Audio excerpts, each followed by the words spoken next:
Bonjour, donc allons-y cette fois-ci avec la fonction de variation inverse. C'est aussi ce qu'on appelle la fonction rationnelle, fonction qu'on va étudier cette année, mais qu'on va étudier également en secondaire 4 et en secondaire 5.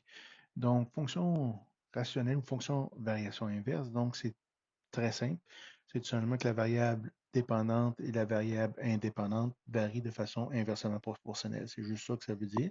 Ce qui est intéressant, par contre, de remarquer, c'est que quand on multiplie la f de x par le x dans chacun des couples, ça donne toujours le même nom. Donc, pour tous les couples xy ou fx et f de x, ça donne toujours à ce moment-là une constante qu'on va nommer k. Donc, ça veut dire dans le fond, c'est que x pour toutes les couples, x multiplié par f de x va donner le k. La règle d'une fonction variation inverse, parce que la règle c'est f de x est égale à k sur x. Donc, dans le fond, ce qu'on vous dit souvent, c'est 1 sur x, quelque chose comme ça peut être 2 sur x, ainsi de suite. Qu'est-ce que ça donne maintenant au niveau graphique? Ah, ça ne donne rien au niveau graphique, OK. Donc, allons-y. Au niveau graphique, donc, allons-y avec la fonction, ce qu'on appelle la fonction de base. Donc, f de x est égal à 1 sur x. Donc, trouvons-nous nos valeurs en commençant. Donc, si je prends moins 5, donc je remplace là-dedans, ça va me donner moins 1 cinquième. Si je prends 4, moins 4, ça va me donner donc moins 1 quart. Si je donne 2, moins 1 demi, moins 2, pardon. Si je donne moins 1, ça va me donner moins 1. Puis là, si on veut s'amuser encore, ok, c'est intéressant ça. Donc, si je 0, qu'est-ce qui arrive ici? 1 divisé par 0, qu'est-ce que ça fait? C'est ce qu'on appelle indéterminé.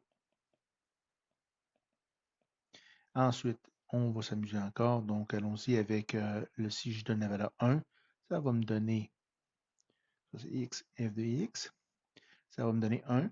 Alors, si je donne 2, ça va me donner une demi. Si je donne 4, un quart. Puis si je donne 5, un cinquième. Donc, voilà quelque chose qui donne. Oh, il me semble que je l'avais. Ah, oui. Donc, si je prends le temps de le tracer, tout ça, là, si vous me permettez, je vais tasser, effacer puis tasser ça. Ça va me donner quelque chose de ce genre-là. Donc, voilà. Vous avez donc une coupure qui se fait. Là, je vais me changer de couleur. Une coupure qui se fait sur l'axe des X. Ben, arrêtez, ça c'est l'axe des Y. Ça, c'est X est égal à 0. Pourquoi? Parce que j'ai 1 sur X qui est indéterminé. Donc, étant donné que c'est indéterminé, la fonction n'existe pas. Donc, ça va faire ce qu'on appelle un asymptote. Donc, c'est un trou dans le fond de la fonction. Elle n'est pas continue, cette fonction-là. Donc, ça donne deux vagues comme ça, deux espèces de paraboles comme ça.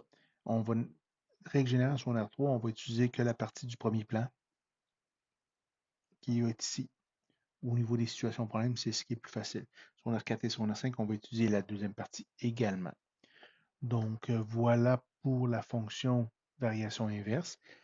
Il suffit de s'amuser avec pour réussir à la tracer. Elle est intéressante. Il ne faut jamais oublier qu'elle a deux branches. Donc, si on oublie une des deux branches, ben là, on va avoir des données, des informations à un moment donné qu'on sera pas capable de placer sur le graphique, donc des valeurs de X, qu'on va avoir une valeur Y qui ne se placera pas parce qu'on va tenir compte juste d'une des deux branches. Donc, il faut faire attention, il y a vraiment deux branches.